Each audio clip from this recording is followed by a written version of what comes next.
In the Paradoxes of Art, the book I wrote that Kathleen mentioned, I do try to answer this fundamental question that goes back to the time, as you said, I was a sophomore in college when I was at the National Gallery, thinking about Picasso's The Tragedy.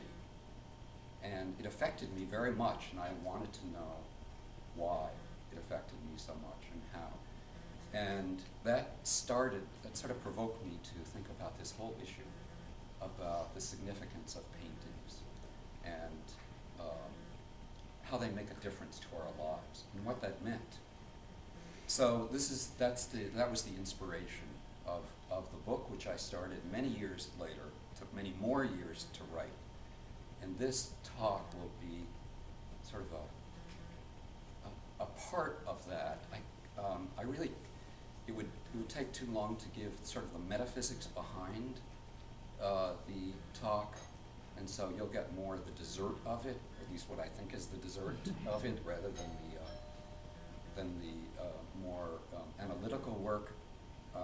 But maybe a question or two will come up from some of you, where you might ask, what are some of the suppositions of this way of looking at things?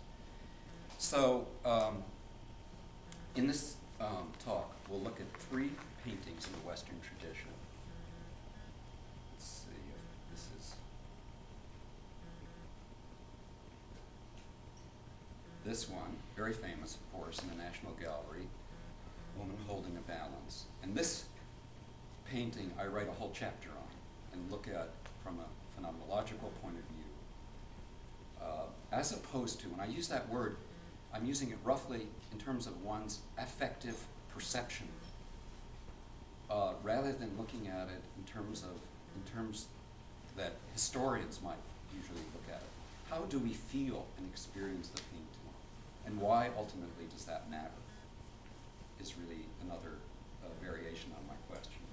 The second painting, more abstract, perhaps some of you recognize it, is Matisse's The Red Room, which is to be found in the Hermitage. An enormous painting, absolutely gorgeous. And this is, I so fell in love with it that I had it placed on the cover of my book. And then finally, to really make the case, because what I'm going to argue is, what I argue in the book is that all entering into a painting is really entering into a world with a narrative. And this painting, of course, on the face of it, has no narrative.